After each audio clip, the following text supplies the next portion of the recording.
Okay, one of the first things we need to talk about is if you look at the PDF, that's the neck diagram. I've labeled the bottom three strings on the guitar starting with the thick string. So if you look at the line going horizontally on the bottom, that's the E string, the thickest string. So as you can see, if we hit that string open, it's E. If we go to the first fret, it's F. Third fret is G. Fifth fret is A. Seventh fret is B. Ninth fret is C sharp or D flat. And then we get to our octave again up here at the 12th fret. So I'm just playing these with my first finger. And you want to key into the fret markers as fast as possible. They're going to give you a visual aid on the guitar neck. So E an octave higher at the 12th fret, usually a double dot. G, A, B, C sharp, D flat. Now you'll notice on that fretboard diagram, some of the notes have two names, like F sharp and G flat. Those are called enharmonics. We'll get into that later. We're not going to get too deep into the music theory in this course. That's a whole different course. But just know that depending on what key you're in, a note is going to be called either an F sharp or the G flat. And this course is going to help you navigate the guitar neck so that you know how to find all those notes. Now, we played these with the first finger. So if you look at the 6-string power chord diagram, we're just going to take our first finger.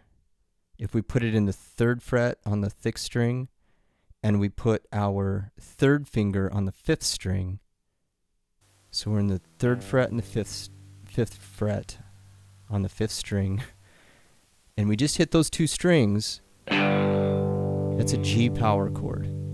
Now, it's not uncommon at all to put your pinky down an octave higher on the 4th string, so we have 3rd fret on the 6th string, 5th fret on the 5th string, and then 5th fret on the 4th string with our pinky.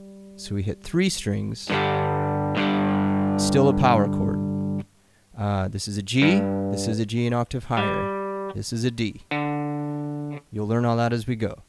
So G power chord.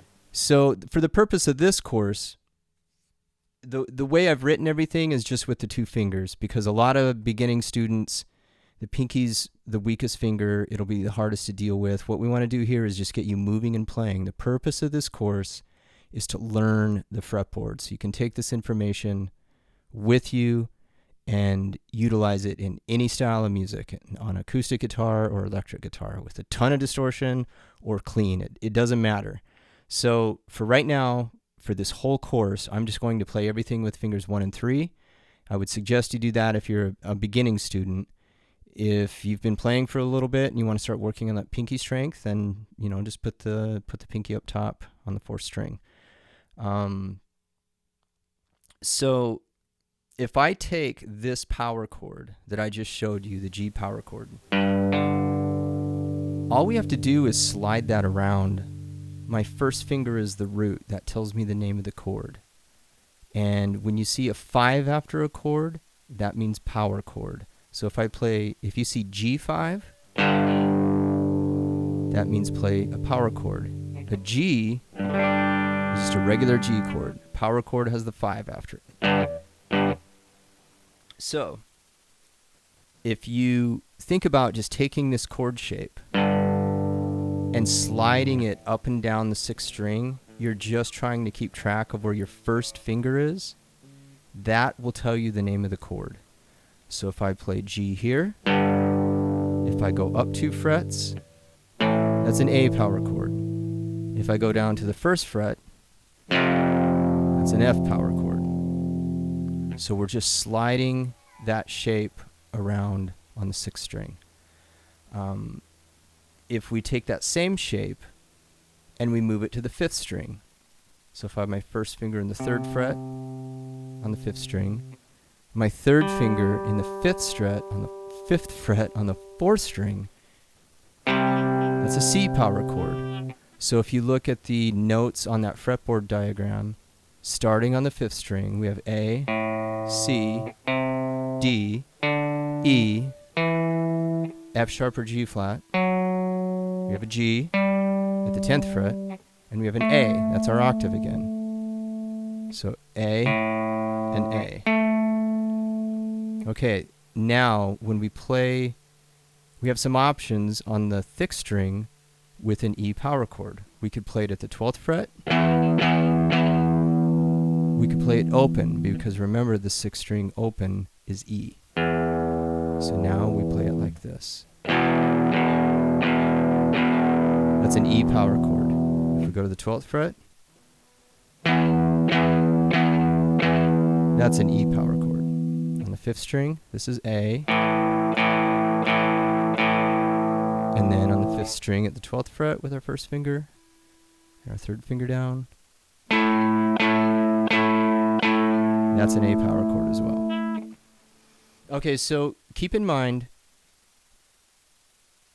this is just about learning the fretboard. We're going to be taking that common 1st and 3rd finger shape and sliding it up and down the guitar neck.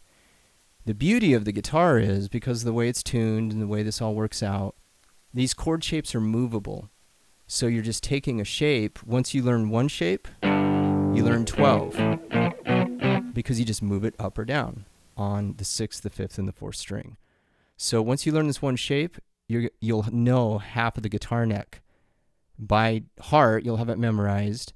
And that's even before we get into bar chords or scales or any of that other stuff. So this is a really great method for learning the guitar neck, applying the information, learning how to count, some basic rhythm stuff, start working on your ear training, and start identifying tonal centers, because these exercises are laid out in different keys, and some of the progressions will be more kind of diatonic, and others might get a little more chromatic and introduce some newer chords. But everything you hear in these exercises are very common chord movements. You'll find them in all styles of music. So if your ear starts to be able to identify these types of movements, even without getting into major minor bar chords or anything like that yet, if you're just hearing the root movement of these chords, your ear is going to get stronger, faster, be able to identify tonal centers, and it'll be less hunting and pecking and guessing and missing. So in the next video, I'm going to play through a couple exercises. We'll talk about rhythm and some techniques. We'll talk about some counting first.